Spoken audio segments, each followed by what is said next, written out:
Baiklah, saya Insanul Adli dengan NIM 2014010087 dari kelompok 2 akan menjelaskan tentang materi pendidikan agama Islam sebagai mata pelajaran, yang mana pada materi ini pembahasan pertama ialah mengenai pengertian pendidikan agama Islam.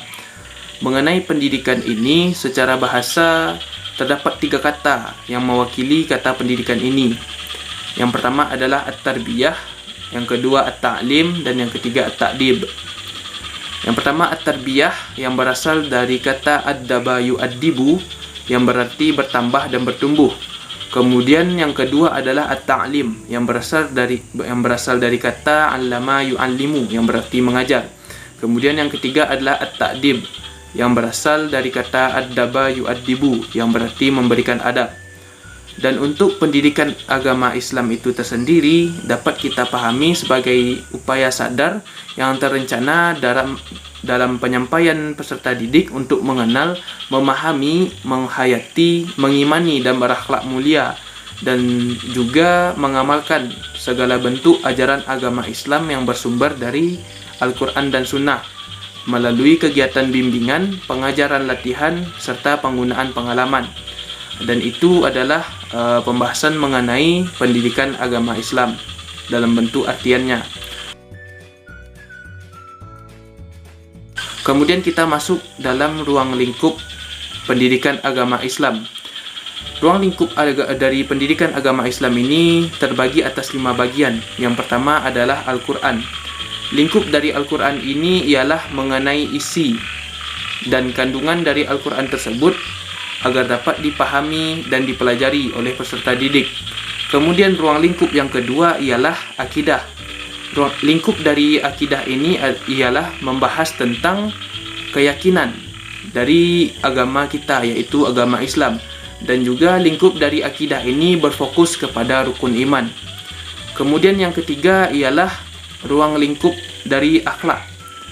Maksud dari sini ialah lingkup dari akhlak ini membahas tentang pembentukan jiwa dari individu untuk berkembang di lingkungannya dan untuk mencapai akhlak yang baik. Kemudian yang keempat adalah ruang lingkup syariah.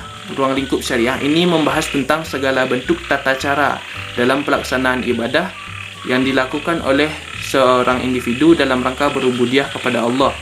Dan juga lingkup dari ibadah ini bertujuan agar peserta didik dapat beribadah secara baik dan benar. Kemudian yang kelima adalah tarikh. Maksud dari tarikh ini ialah sejarah, dan lingkup dari sejarah ini membahas tentang segala bentuk kejadian dan perkembangan agama Islam sejak dahulunya agar peserta didik dapat belajar dan dapat meneladani segala bentuk kebaikan yang berasal dari sejarah tersebut. Dan mungkin hanya sekian pembahasan mengenai ruang lingkup.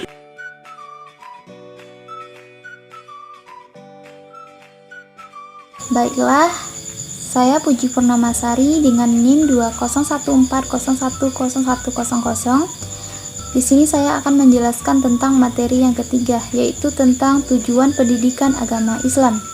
Menurut para ahli pendidikan, merumuskan bahwa tujuan pendidikan Islam yaitu menurut Al-Saibani mengatakan bahwa tujuan tertinggi pendidikan agama Islam adalah mempersiapkan kehidupan dunia dan akhirat, sementara tujuan akhir yang akan dicapai adalah mengembangkan fitrah peserta didik baik ruh, fisik, kemauan, dan akalnya secara dinamis, sehingga akan terbentuk pribadi yang utuh dan mendukung bagi pelaksanaan fungsinya sebagai khalifah. Dalam penjelasan tersebut dapat disimpulkan bahwa Tujuan pendidikan agama Islam yaitu mempersiapkan kehidupan dan upaya mencari kebahagiaan di dunia dan di akhirat.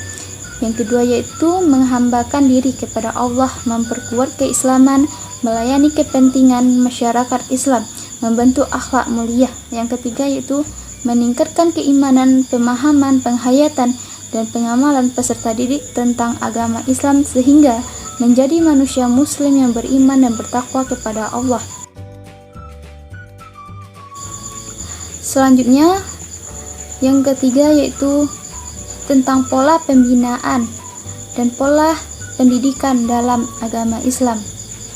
Pembinaan di atas dapat dikatakan bahwa tujuan dari pembinaan ini adalah agar tercapainya kesempurnaan, artinya untuk mengadakan peningkatan dari yang sebelumnya. Bila sebelumnya kurang baik dan tidak sesuai dengan yang diinginkan, dengan demikian tujuan dari pembinaan keagamaan adalah mewujudkan manusia yang mempercayai dan menjalankan ajaran agama Islam dengan sepenuhnya. Pembinaan dalam Islam adalah tentang pembinaan anak, yaitu yang pertama kita membina tentang pembinaan akidah, yang kedua pembinaan ibadah, yang ketiga yaitu pembinaan akhlak. Pola pembinaan dan pola pendidikan agama Islam adalah cara dalam mendidik dan memberi bimbingan dan pengalaman serta memberikan pengawasan kepada anak-anak agar kelak menjadi orang yang berguna.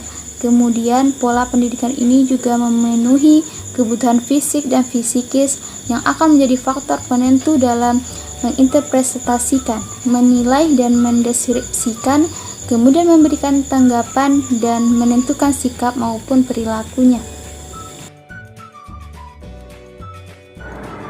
Baiklah, saya akan menjelaskan tentang orientasi pendidikan agama Islam.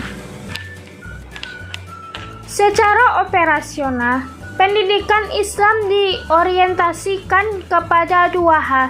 Yang pertama, mendidik manusia untuk menjadi hamba Allah yang tugasnya mengabdi kepada Allah dan menghadirkan dirinya sendiri sebagai manusia di muka bumi, sebagaimana firman Allah dalam surat Al-Zariyat ayat 56 yang artinya, dan aku tidak menciptakan jin dan manusia melainkan supaya mereka mengabdi kepadaku. Yang kedua adalah mendidik manusia dalam rangka menumbuh kembangkan kelengkapan dasar dan potensi fitrah anak didik secara optimal untuk menuju kedewasaan intelektual dan kematangan emosional. Dalam orientasi ini akan menyarankan desain operasional yang proporsional. Dalam arti konsepsi ideal pendidikan agama Islam harus bisa dilaksanakan dalam rangka manajemen profesional, mulai dari perencanaan, strategi, metode, dan evaluasi.